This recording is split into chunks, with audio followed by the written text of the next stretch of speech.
नमस्कार दोस्तों, target with PS Parihar channel में आपका स्वागत है। सुबह के इस वीडियो में ऐसी सूचनाएं होती हैं जो विभिन्न समाचार पत्रों पर छाई हुई होती हैं और विद्यार्थियों के लिए आवश्यक होती हैं। तो आइए शुरू करते हैं और देख लेते हैं कि आज के समाचार पत्रों में ऐसी कौन कौन सी सूचनाएं हैं। तो वीडियो को जल्दी से लाइक कर दें, शेयर कर दें। जिन छात्रों ने चैनल को अभी भी सब्सक्राइब ना किया हो, जल्दी से सब्सक्राइब कर लें ताकि आप लोगों को भी इसी तरीके की अथेंटिक अपडेट सबसे पहले मिलती रहें। आगे बढ़ने से पहले एक और सूचना है कि अगर आप लोग एसएससी कांस्टेबल जीडी भर्ती की तैयारी कर रहे हैं, जो 25,000 पदों के लिए जिसका विज्ञापन निकला हुआ है, तो आप लोग चक्षु प्रकाशन की ये पुस्तक ले सकते हैं। काफ़ी अच्छी पुस्तक है, संपूर्ण गाइड है, इसमें पूरा का पूरा सिलेबस दिया हुआ है। नीचे देख सकते हैं 2800 से ज़्यादा बहुविकल्पी प्रश्न है और इसमें सॉल्व पेपर भी हैं। एसएससी जीडी का जिस तरीके का सिलेबस है, जो पैटर्न है, उसी तरीके से ये पुस्तक तैयार की गई है। सभी कापी किताबों की दुकानों में ये पुस्तक मिलती है और अगर आप लोग ऑनलाइन खरीदना चाहते हैं तो उसकी जो लिंक है मैंने डिस्क्रिप्शन बॉक्स में दे दी है, वहाँ पर जाकर के इसको आप लोग ऑनलाइन भी परचेज कर सकते हैं। एसएससी कांस्टेबल जीडी की संपूर्ण गाइड ही नहीं, अगर आप लोग प्रैक्टिस सेट लेना चाहते हैं तो एक पुस्तक यहाँ पर देख सकते हैं, ये प्रैक्टिस सेट की भी आती है जिसमें 20 से ज़्यादा प्रैक्टिस सेट है और 8 सॉल्व पेपर हैं, पुराने प्रश्न पत्र हैं। ये देखिए यहाँ पर लिखा हुआ 3200 से ज़्यादा बहुविकल्पी प्रश्न पत्र हैं व्याख्या सहित। चलिए शुरू करते हैं आज की सूचना को। सबसे पहले बात कर लेते हैं 97,000 प्राथमिक शिक्षक भर्ती विज्ञापन की। आज के लगभग सभी समाचार पत्रों में यह सूचना दी गई है। नए सिरे से शिक्षक भर्ती की मांग कर रहे अभ्यर्थी पानी की टंकी पर चढ़े। लगभग 2.25 लाख शिक्षकों की भर्ती करने की मांग कर रहे हैं और परिषदीय विद्यालयों के सहायक अध्यापक भर्ती प्रक्रिया में 22,000 रिक्त पदों को शामिल कर नए सिरे से भर्ती प्रक्रिया शुरू करने की मांग को लेकर के अभ्यर्थियों ने बुधवार को जम करके हंगामा किया।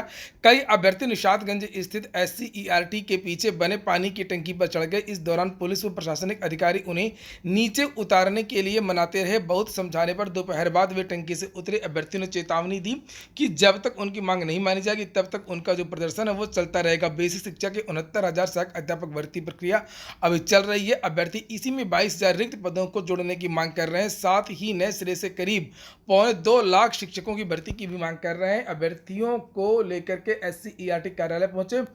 वहां पर पहले मौजूद पुलिस बल ने उन्हें हटा दिया। इसके बाद अभ्यर्थी कार्यालय के पीछे स्थित पानी की टंकी के पास प्रदर्शन करने लगी। इसी दौरान कई अभ्यर्थी पानी की टंकी पर चढ़ गए और तिरंगा लेकर के प्रदर्शन करने लगे और इनमें महिला अभ्यर्थी भी थी। अभ्यर्थियों ने भी तो ये जो आंदोलन चल रहा था, जिसके बारे में मैंने कल भी आप लोगों को दिखाया था कि ये अभ्यर्थी पानी की टंकी पर चढ़ गए। वहीं पर बहुत सारे विद्यार्थियों का ये भी मानना है कि सरकार अगर प्राथमिक शिक्षक भर्ती का विज्ञापन निकाल दे तो ये इस तरीके के जितने भी आंदोलन लखनऊ में हो रहे हैं, चौथी काउंसलिंग, 5वीं काउंसलिंग के लिए हो रहे हैं और 22,000 पदों को जोड़ने के लिए हो रहे हैं, ये सारे के सारे जो विवाद हैं और मुद्दे हैं स्वतः समाप्त हो जाएंगे। आखिरकार विद्यार्थियों को नौकरी चाहिए और रोजगार चाहिए। यहाँ पर लोग टंकियों पर चढ़े हैं। उत्तर प्रदेश ये प्रतियोगी छात्र हैं, टंकी पर चढ़कर प्रदर्शन कर रहे हैं। देखिए आप, देखिए, ठीक है। और ये है पुलिस प्रशासन भाई, ठीक है। यहाँ पर लोग टंकियों पर भाई, ठीक है।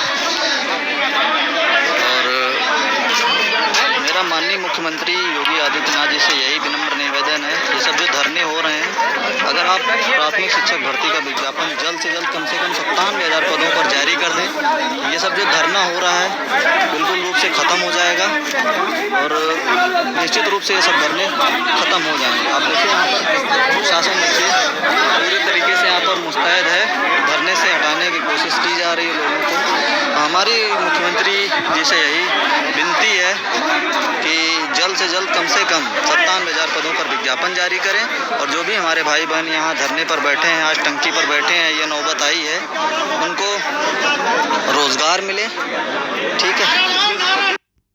तो यहाँ पर ज़्यादातर विद्यार्थियों का मानना है कि जब विद्यार्थियों को लगा कि अब नई प्राथमिक शिक्षक भर्ती लगता है सरकार नहीं देगी, उसी के बाद से विद्यार्थी जो हैं अब तरह तरह के जो आंदोलन है और वो मांग करने लगे हैं।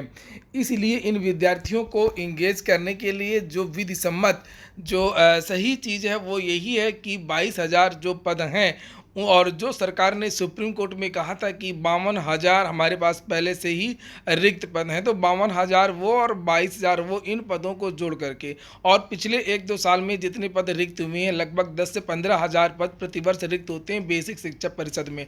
तो इन पदों को जोड़ करके नई प्राथमिक शिक्षक भर्ती की सरकार घोषणा कर दे, टीईटी की तारीख आए और सुपर टीईटी की जो तारीख है वो घोषित कर दे, तो विद्यार्थी अपना पढ़ाई करें, अपनी तैयारी करें, जिससे ये जो आंदोलन है वो स्वतः ही अपने आप समाप्त हो जाएंगे और कमज़ोर हो जाएंगे। आप लोग क्या चाहते हैं कमेंट बॉक्स में अवश्य बताएं। चलिए बात कर लेते हैं उत्तर प्रदेश अधीनस्थ सेवा चयन आयोग की परीक्षा पीईटी की। पीईटी फिर से हो सकती है स्थगित। ऐसा इसलिए है क्योंकि विद्यार्थी आज फिर से मुख्यमंत्री को ज्ञापन देंगे और उत्तर प्रदेश अधीनस्थ सेवा चयन आयोग के जो चेयरमैन हैं प्रवीर कुमार उनको पत्र भेजेंगे और ये कहेंगे कि बहुत सारे विद्यार्थियों की जो परीक्षाएं हैं वो टकरा रही हैं। 24 तारीख को विद्यार्थियों की एसएससी सीजीएल की परीक्षा है। चूँकि ये यूपीएससी पीईटी में अनेक राज्यों के और बहुत सारे विद्यार्थियों ने आवेदन किया है, इसलिए 24 तारीख को केवल सीजीएल ही नहीं और भी अन्य परीक्षाओं की जो तारीख है, इसलिए विद्यार्थी कहते हैं कि उत्तर प्रदेश में पता नहीं किस तरीके से तारीखों का निर्धारण किया जाता है। पहले 19 तारीख तय की गई थी, आनन फानन में तुरंत 24 घंटे के अंदर 20 तारीख तय की गई। 20 तारीख के बाद में अब 24 तारीख तय कर दी गई और ये भी नहीं देखा गया कि 24 तारीख को आखिरकार स्लॉट खाली है कि फुल है। वहीं पर यूपीएससी पीईटी की आज सुनवाई भी होनी है और पिछली बार 9 तारीख को सुनवाई हुई थी, 2 तारीख को सुनवाई हुई थी। ये वो विद्यार्थी हैं जो पीईटी में आवेदन नहीं कर पाए थे और कम से कम 1 सप्ताह का समय चाहते हैं, 3-4 दिन का ही समय मिले। ये विद्यार्थी पुनः आवेदन का जो विंडो है वो खुलवाना चाहते हैं। पिछली 2-3 सुनवाई में लगातार यूपीएससी के जो वकील हैं, जो अधिवक्ता हैं, वो नहीं पहुँचे हैं और कोर्ट ने 9 तारीख को ये अल्टीमेटम दिया था कि अगर 12 तारीख को यानी कि आज कोर्ट की तरफ आयोग की तरफ से कोई अधिवक्ता नहीं आता है तो कोर्ट अपनी तरफ से एक तरफा डिसीजन दे देगी। तो यशवंत शर्मा जो हैं जज साहब, उनकी बेंच में ये सुनवाई होनी है। अब आज देखते हैं कि डॉक्टर जो प्रभाकर अवस्थी जो आयोग के जो अधिवक्ता हैं वो आते हैं या नहीं आते हैं, क्या होता है। साथ ही आज कम से कम 2 एक पीआईएल और एक पिटीशन विद्यार्थियों की और फाइल हो जाएगी जो विद्यार्थी आवेदन नहीं कर पाए थे। और जो सुनवाई की जो भी अपडेट होगी मैं आपको इस चैनल के माध्यम से दे दूंगा आज।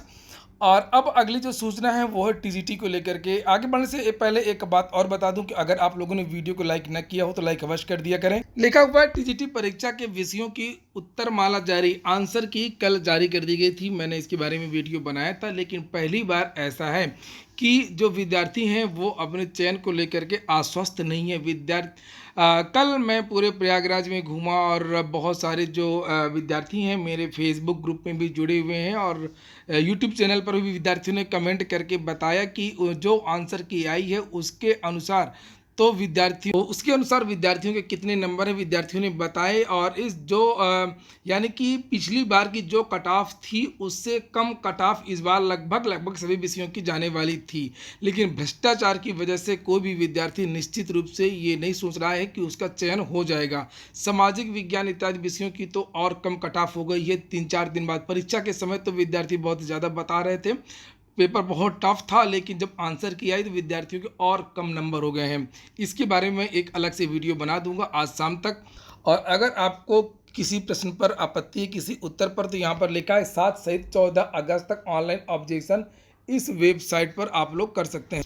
हिंदुस्तान समाचार पत्र की ये खबर है जिससे आप लोग देख सकते हैं यूपीटीटी 2020 इस बार यूपीटीईटी के लिए रिकॉर्ड आवेदन आने की उम्मीद है।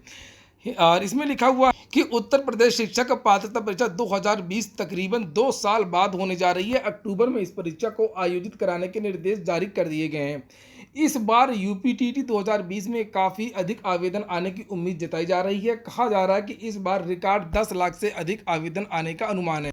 लिखा कि इसके पीछे 2 कारण हैं। टीईटी परीक्षा 2 साल बाद आयोजित की जा रही है। वहीं दूसरा कारण यह है कि प्रदेश सरकार ने टीईटी की वैधता 5 साल से बढ़ा करके आजीवन कर दिया है। 2019 की बात करें तो 8 जनवरी 2019 को आयोजित हुई यूपीटीटी परीक्षा में 16,34,249 से ज़्यादा अभ्यर्थियों ने भाग लिया था। ऐसी उम्मीद है कि यूपीटीटी का नोटिफिकेशन इसी महीने जारी कर दिया जाएगा, जैसे ही शासन से मंजूरी मिल जाती है नई तारीखों पर। अब कुछ और फटाफट खबरें देख लेते हैं कि प्रदेश में अब शनिवार को भी खुलेंगे बाजार। कक्षा 6 से 8 तक की कक्षाएं 1 सितंबर से और कोचिंग संस्थान भी आज से खुल जाएंगी। एसएससी जीडी की नोटिस जारी हुई है कि जो लास्ट डेट है 31 अगस्त, उसको बढ़ाया नहीं जाएगा और विद्यार्थी जो है अंतिम तिथि का इंतजार न करें, जल्दी जल्दी इसके लिए आवेदन कर दें।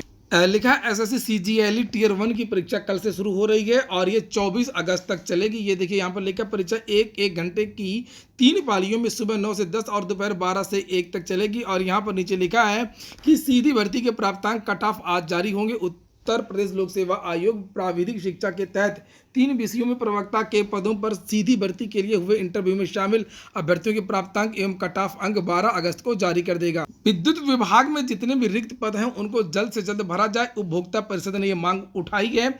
लिखा है कि TG2 के 608 पदों की भर्ती का परिणाम घोषित करने और 4,102 पदों की बहाली की मांग है।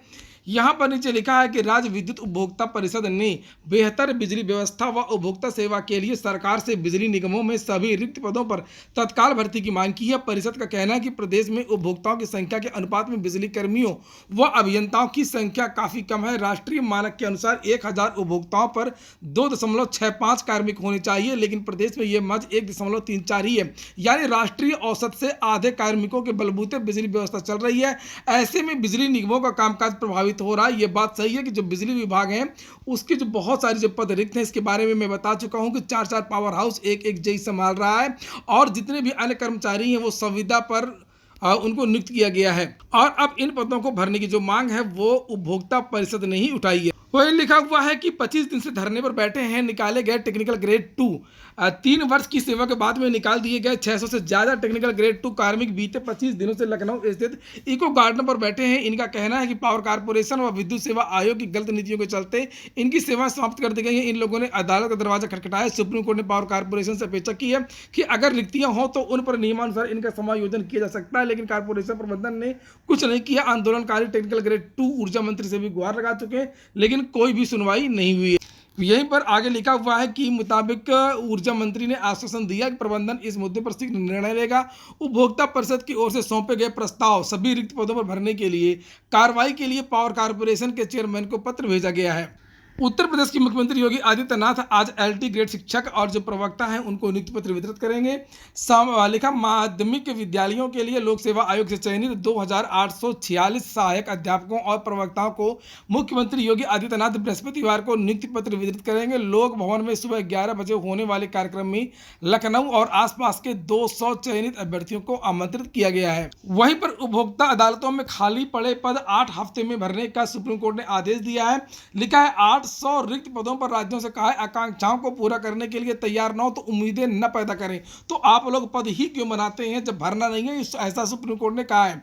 लिखा सुप्रीम कोर्ट ने केंद्र और सभी राज्यों व केंद्र शासित प्रदेशों को उपभोक्ता अदालतों में खाली पड़े करीब 800 पदों को 8 हफ्ते में भरने का आदेश दिया। जस्टिस किशन कौल और जस्टिस ऋषिकेश राय की पीठ ने केंद्र व राज्यों के वकीलों से कहा है कि राज्य लोगों के फायदे के लिए बनाए गए कानूनों को परास्त कर रहे हैं। यह सही नहीं है, इसे स्वीकार नहीं किया जा सकता है। आप क्या चाहते हैं कि लोगों को कानूनों के साथ में निवारण न मिले? तो ये ऑर्डर दिया है। आप देखते हैं कि आखिरकार ये पद कब भरे जाते हैं और कौन कौन से इसमें पद हैं। डीएलएड की लास्ट डेट फिर से बढ़ा दी गई है और 10 तारीख तक आवेदन करना था। बहुत कम विद्यार्थियों ने आवेदन किया था। लगभग 1.5 लाख जो सीटें थी वो खाली हो रही थी। और यहाँ पर लिखा कि 2 वर्षीय प्रशिक्षण पाठ्यक्रम डीएलएड 2021 में ऑनलाइन आवेदन की अंतिम तिथि बढ़ाकर के 30 अगस्त कर दी गई है। पहले अंतिम तिथि 10 अगस्त थी। बहुत सारे विद्यार्थियों का जो परिणाम है कोरोना की वजह से देर में आया ग्रेजुएशन का, अब वो विद्यार्थी भी आवेदन कर सकेंगे। अगली सूचना है ओबीसी की सूची बनाने का राज्यों को मिला अधिकार। कल राज्यसभा में भी बिल पारित हो गया, लोकसभा में पहले ही पारित हो गया था और राष्ट्रपति के दस्तखत मिलते ही ये एक कानून बन जाएगा और अब राज्य खुद ही किसी जाति को वो ओबीसी में शामिल कर सकेंगे। आरक्षण को लेकर के एक बड़ा जो फैसला है वो केंद्र सरकार ने लिया है और किसी भी राज्य ने किसी ने भी इसका विरोध नहीं किया है। लेकिन राज्यसभा में विधेयक के पक्ष में पड़े 187 वोट, विरोध में 0 वोट। कांग्रेस का जवाब सत्ता से बाहर होने पर आती है ओबीसी की सुध। ऐसे लगता है सरकार को और सभी लोगों को कि जैसे आरक्षण से ही सभी चीज़ों का हल निकल आएगा और लेकिन सरकार भर्तियां नहीं निकालेगी समय पर। आरक्षण तो दे देगी लेकिन भर्तियां ही नहीं निकालेगी तो क्या होगा। लगातार बैंक पीओ के पद कम हो रहे हैं, लगातार जो है एसएससी के पद कम हो रहे हैं, रेलवे की भर्ती कंप्लीट नहीं की जाती है, जितने भी सरकारी विभाग हैं उसमें बहुत सारे पद खाली हैं। तो अगर यही जो भर्तियां हैं वो समय से निकलती रहें तो ज़्यादा से ज़्यादा लोगों को रोजगार मिलेगा। जितना आरक्षण से ज़्यादा लाभ, जितने भी रिक्त पद हैं अगर उनको भर दिया जाए तो प्रत्यक्ष रूप से विद्यार्थियों को मिलेगा। तो इस बारे में भी इन जितनी भी पार्टियां, सभी पार्टियों को सोचना चाहिए कि प्रदेश में और देश में जितने भी रिक्त पद हैं उनको जल्द से जल्द भरा जाए और विद्यार्थियों के हितों को ध्यान दिया जाए। जो नौकरियों में जो भ्रष्टाचार होता है, समय पर नौकरियां पूरी नहीं होती हैं, नौकरियों में बहुत सारे विवाद आ जाते हैं, तो पहले इस तरफ भी ध्यान देना चाहिए। तो ठीक है दोस्तों, ये हो गया आज का वीडियो अगर आपको अच्छा लगा हो तो लाइक कर दें। जिन छात्रों ने चैनल को सब्सक्राइब ना किया सब्सक्राइब कर लें। पूरा वीडियो सुनने के लिए बहुत बहुत धन्यवाद।